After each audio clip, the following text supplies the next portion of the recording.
So, very good morning to all my dear students. I welcome you all into the industrial.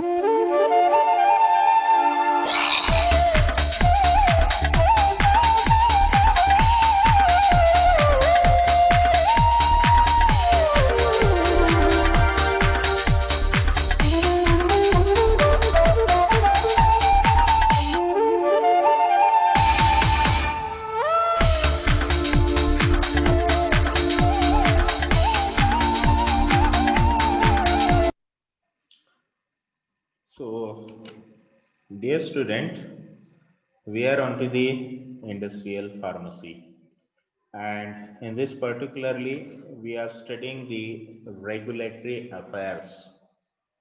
Now, as far as the regulatory affair is concerned, the today's talk, as far as this lecture is concerned, that is onto the data presentation, the data presentation for the FDA submissions. Now we know very well that in order to make a manufacturing, in order to sell, distribute the drug, we need to get the approval from the FDA. And in order to get this approval, there is a need to apply, there is a need to submit data to the regulatory agencies like say the FDAs. Now, what this FDA submission is and what is the data presentation? That means how the FDA that will accept the data in order to give the approval from that of the companies. Now, say earlierly the situation was different. Earlierly, the FDA used to get all the information in the form of the hard copies. But nowadays, the data which is required, that all is in the form of the electronic format. So that is the e-submissions, that is the e-data submissions. So the data which is required by the FDA in the particular form of a document, that particular document is said to be a CTD document. What is that CTD? CTD is nothing but the common technical document. CTD, common technical document. So FDA will accept the data in the form of this common technical document. Now this common technical document, it will consist of different modules, and each module that deals with a particular thing, a particular study, a particular data pertaining to that particular study. And there is a hierarchy level, that is say the at most there will be module 1, then there is module 2, and there is a module 3, module 4, and the module 5. Module 3, 4, 5, they are at a common level, or they are at the third level. Module 2, that is at the second level. Module 1, that is at the topmost or at the first level. So generally the FDA that will receive the applications, that will receive the data for the IND. Now what is the IND? Already we had gone through the IND. IND is what? Yes, very correct. It is the investigational new drugs, IND. Now IND application is for what purpose?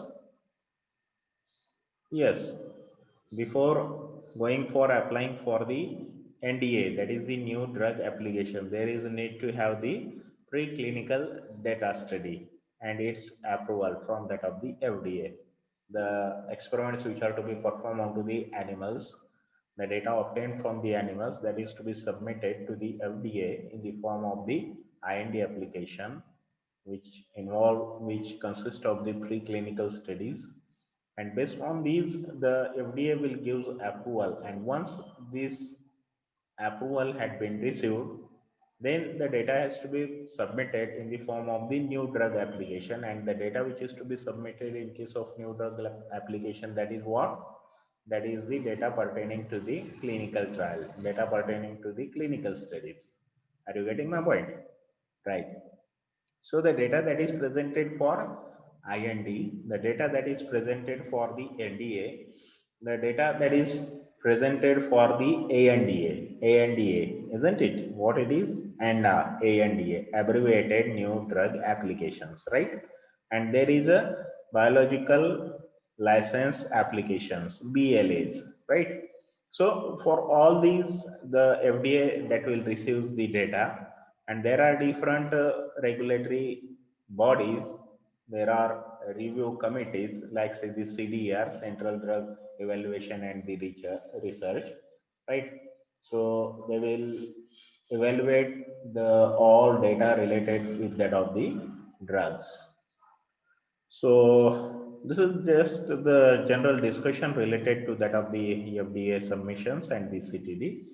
Now, what all these that will consist of and their details, we will go through the individual slides so that you will going to come to know. So, in short, what it is the submission of the data to the FDA. So here you can see there is a triangle. Now what this triangle is nothing but the CTD triangle. That is the common technical document triangle. The common technical document is organized into 5 modules. The module first, that is the region specific, and the module 2, 3, 4, and 5, these are intended to be common for all regions, right? So as you can see, the very topmost, that is the regional administrative information. So that is based on the region from where the application has to be done, and this is remain specific, right? And this would not be considered as a part of the common technical document. While the module 2 to module 3, module 4 and module 5, that will be considered as the part of the common technical document. Now module 2, that will consist of what? Module 2, that will consist of the data that is related with that of the quality summary, the overall quality summary related to what? Related with the non-clinical and the clinical studies. There is a non-clinical overview study, there is a non-clinical summary, there is a clinical overview study, and there is a clinical study. And this whole that will consist of the module 2. So module 2, that will pertain to the information related with that of the preclinical and the clinical trials, or clinical and the non-clinical trials. The module 3, that is in association with ensuring the quality, right? So the module 3, that will ensure the quality. The module 4, that is the non-clinical study reports. It will contain the data associated with the non-clinical study report. While the module 5, that will pertain the data associated with the clinical study report, right? So the results of these that will be presented in case of the module 4 and module 5, whereas module 3, that will ensure that all the quality that will going to be maintained at all the level. So that is what is, this is the common technical document. Why it is called common? Because it is common for all kinds of submissions except the module 1. Module 1, that will contain the administrative and the regional information. That's why it is different.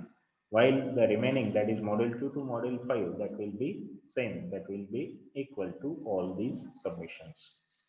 Now, as I said that all these are the different centers, the 3 different centers in the FDA, they will regulate the human medical product. Now, when we are talking about the human medical product, these are what? These are the drugs, these are the biologics, and these are the devices, medical devices. Now, when we are saying that these are the drugs, that means the agency which is involved in the process of evaluation and research, that is the CDER, Center for Drug Evaluation and the Research. If the products, these are the biological one, that is a biological, for biological product, there is a CBER, Central Biological Evaluation and the Research, and there is a Center for Disease and the Health. So that is regulatory body which is associated with that of the devices. CDRH, Center for Disease Radiological Health, Center for Disease and the Radiological Health, that is the CDRH. Now you can see all these are the different medicinal products which are subjected to the process of evaluation. Now, this is the first one associated with the drugs, the second one that is associated with the biological product, and the third one that is associated with that of the medical devices. The drugs, these are very small molecule. Biologicals, these are the large molecules. It is not applicable for the devices. Drugs, these are generally synthetic one. Biologic, these are derived from the living organism, and devices, these are manufactured one. Drugs, these are analytically simple. Biological, these are analytically complex, like say the vaccines, gene therapy, tissues, blood, and the cellular product. And the devices, these are the engineering, physical, catheter, prosthetics, placemakers, defibrillators, and in vitro diagnostics. The drugs, these are heat stable. The biological, these are heat level, and it is not applicable to the devices. Now, all the things associated with the drugs that will be regulated by the 21 CFR 300. For biological, it is 21 CFR 600, and for radio devices, it is the 21 CFR 800. So 21 CFR that will remains common, while the particular last three digit, here it is 300, here it is 600, and here it is 800, right? So CFR, that is nothing but the code of federal regulation that will contain all the guidelines associated with all these. So this is the 21 CFR. You can see the different part. In case of 300, you will going to see the again there is a subdivision. There is a requirement for the investigational new drug. Again, there are sub classification, general principles of the IND, IND content, format, safety reporting, annual report, clinical hold, and the emergency control. Then there is a new drug application, part 314 of the 21 CFR 300. So that will include the content, format of the NDA, post-marketing reporting of adverse drug experiments, adequate and the well-controlled studies, accelerated approvals, and the orphan drugs. 600, that is the 21 CFR 600, that is associated with the biological licenses. BLA, that is the biological license applications, and the 21 CFR 800, that is for the devices. So investigational new drug application, that is for protection of the human subjects. Now the new drug application, that is according to that of the 21 CFR 312, that will be required in order to initiate the human studies, and will allow shipping of the investigational drug for the purpose of the conducting clinical trials. They will ensure that the studies that are safe, ethical, that they are likely to produce meaningful result, and the satisfactory monitoring and reporting of the safety that will be carried out. Now there is an exemption as per section 21 CFR 312.2b, particularly for the lawfully marketed drugs used in dosage and the populations that do not increase the risk.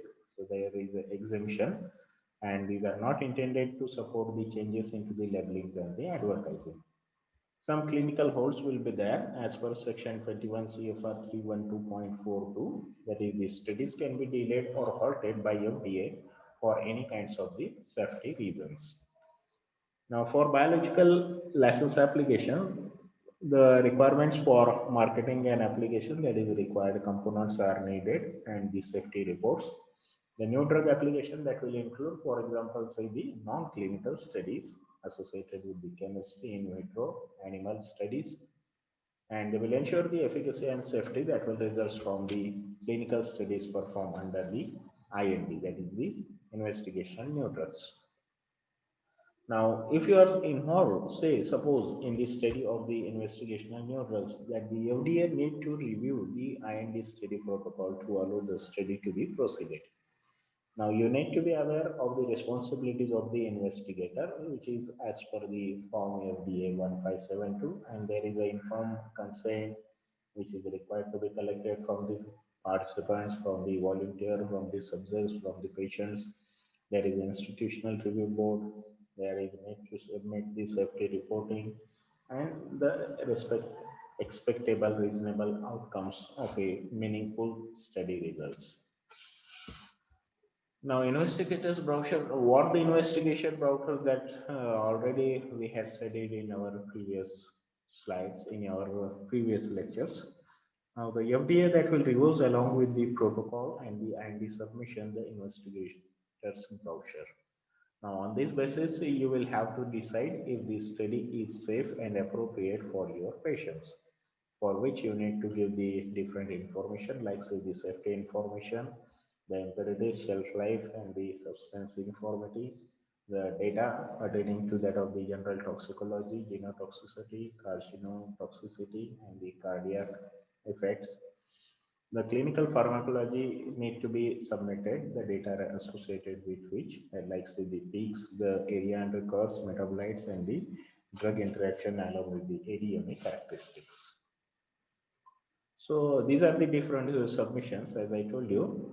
505B1, that is for the full development program by the sponsors, including all primary stages, phase 1, phase 2, and the phase 3 data.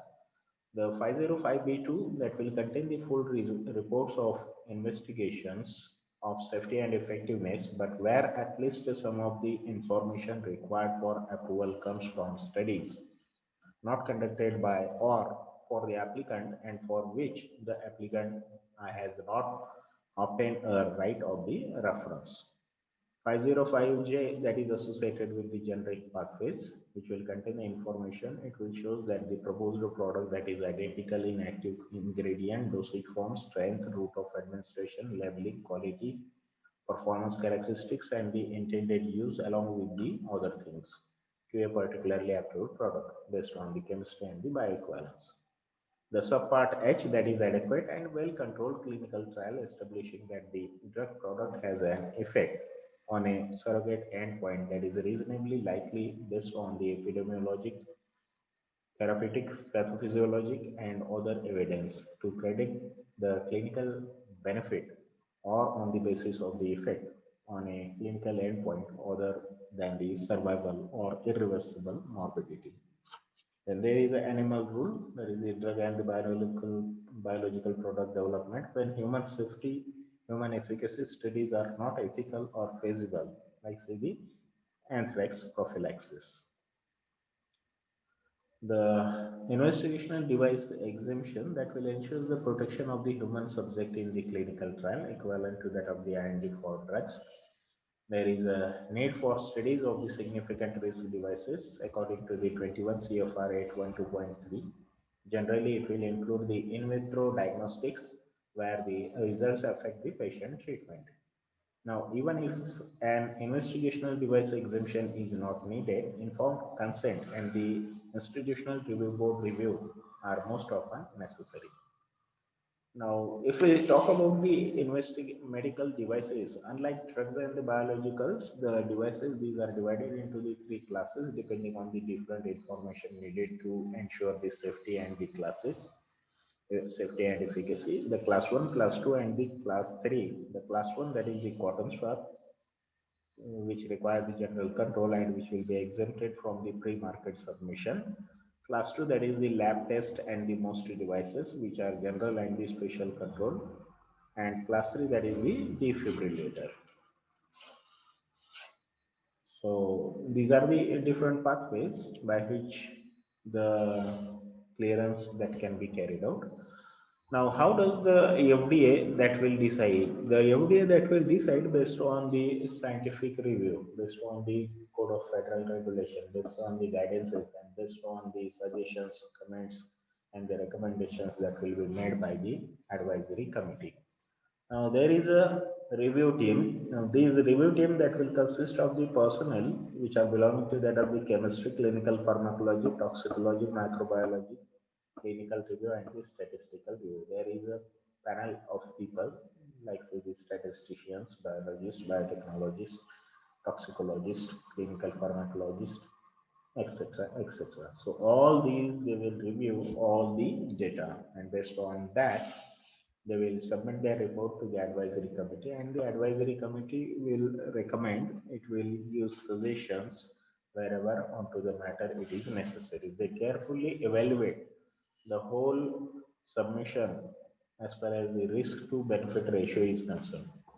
The risk that is in the form of the, say, what will be the risk and what will be the benefit, what is the need in order to perform this study, what the toxicity levels are there, what will be the, how it will going to improve the convenience in case of administration, the how inappropriate use that can be prevented, how the toxicity that can be reduced, and how the efficacy that can be improved, what will be the drug-drug interaction. So based on all these studies, so the calculation that will be made, risk to the benefit ratio, and if it is outweighing the risk to that of the benefits, then it is better to give approval.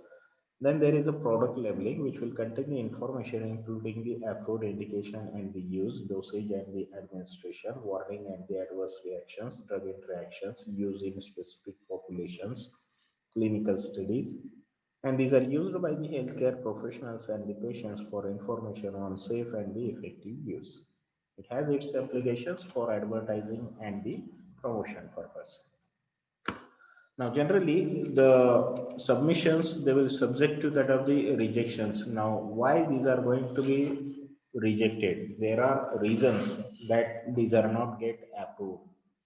Now, the different reasons, like say the dose selection, most of the study they are failing. Say 15.9% study they will fail as far as the proper dose is concerned. The study endpoint, that is the results. If you see all these, the 13.2%, that will be the chances of getting non-approved at this particular stage.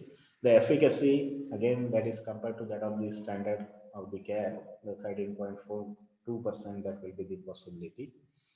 Data integrity, the improper submission of the data, 5.3% chances of getting disapproved the application as there is no proper presentation of the data. 1.3% there are chances that there is a mistakes in case of the chemistry. There are errors in case of chemistry, manufacturing, and the labeling instructions. Next, the adverse event that are most of the time seen in case of the clinical trial that will affect the process of giving approval. Now, the different adverse effect from minor to major, if you see just from cardiovascular to that of the musculoskeletal, the chances of disapproval that are very, very common in case of the cardiovasculars, right? So there you can see that 40% chances of rejection or non-approval are there in case of the cardiovascular studies. Overall mortality, if we compare based on that 11%, and likewise, so musculoskeletal, renal, there are least number of the rejections. Safety reasons that the drug were not approved. If we see the safety reason, the theoretical risk, if we see, like say associated with the structure, mechanism of action, and the class, unsatisfactory data, and prolongation. So that is say from 7.3 to 4.6% respectively, right? And based on the risk that is associated with animal toxicity and inadequate data in case of the patient, so that is associated with 5.3% and the 4.6% of getting not approved the applications. Now, the new thing is that what the data that is going to be submitted to the FDA, that is in the form of the electronic data, which is said to be the e-submission. So earlier, which was their CTD, now that CTD became the e-CTD because all the common technical document information need to be provided in the form of the electronic submissions. So everything we have to present in terms of the digital images are concerned, graphic representations are concerned, tabular form. We need to submit the data in the form of the computer, laptop, mobile devices can be used. We have to present the data in terms of the Excel sheets are concerned. And what the new technologies that are coming, so that should be adopted, and the FDA is getting adapting all these technologies, like say the developments in case of the mobile technologies, electronic health records, and the electronic informed consents. Based on the researches, the new study designs, they are going to be coming, and based on that, these are again required to be introduced in case of the submissions. Now, FDA has been accepting the electronic submissions as we currently think of them since 1999 ENDA, that is the Electronic New Drug Application. 99 onward, the guidance that was issued, and 2000 in 2003, the ECTD guidance that was issued, formalizing the structure of the electronic submissions and made a requirement for electronic submission in 2008. The CDR began accepting the SDTM in 2004. However, FDA has not previously made this a formal requirement. So this is, you can see that how the improvements that are going to be happening. So the latest, very last one, that is the 2013, in which the CBR, CDER, they will look after of all these things. Which submission must be submitted electronically? Now, the answer to this question is already we had covered all kinds of the applications. Generally, if you see for all everything, that is the INDs, NDAs, NDAs, and the BLAs, for all these the electronic submission that became the necessary. Now, FDA that had implemented the new requirement as far as the duration is concerned, you can see the draft guidance that will be posted for the review, then there is a comment period, then there is a finalization period, and there is a final guidance that will be announced, and the whole time that will require, say, 24 months to the 36 months. Maximum it is the 24 months. So, which submission must follow a standardized data format? Again, the answer to this is all. That is, say, the INDs, NDAs, NDAs, and the BLAs. They require to follow a standardized data format. That is the common technical document. They will also include the subsequent submissions, including amendments, and some examples or some exemptions are the devices and the some INDs. Which format that is going to be used? The standardized format which is to be used, that is the exchange format, like say the PDF, XPT, XPN. The clinical data that is in SDTM format, analysis data that is ADAM, and the terminologies CDISC, control terminology, or the MED-DRA terminologies. And what if the standardized format are not used? The FDA will not provide a waiver to submit the data that do not conform to any FDA support study data standards. So that means what it is required by the FDA, it should be according to that. However, sponsors and the applicant may apply for a waiver from the requirement to use the specific versions of standard format and the terminology. So what the format they had given, only these need to be used. As far as the timing is concerned, so you can see that for guidance, new standard and the specific timing requirement that will consist of the study that will starting from the 24 months after the transition date and the March 15th after the Federal Register notice. Standard version update, if you see, the study is starting from the 12 months after the transition date and the March 15th after the Federal Register notice. That is the timing. Now, study data technical conformance guide, if you see, the technical specification document, which will consist of the guidance of the supplements and e-study data that will be guiding. It will provide the technical specification briefly described in the e-study data guidance, and it is a single document containing the earlier recommendations contained in the common data issues document and the study data specification documents. So this is the reference, and all these are about the technical submission, the common technical document that is most important one. So with this, we will going to stop today at this particular point only. I will bring this slide onto the CTD. So this is the CTD, and the data that is to be required by the FDA in the form of this CTD, that is the Common Technical Document.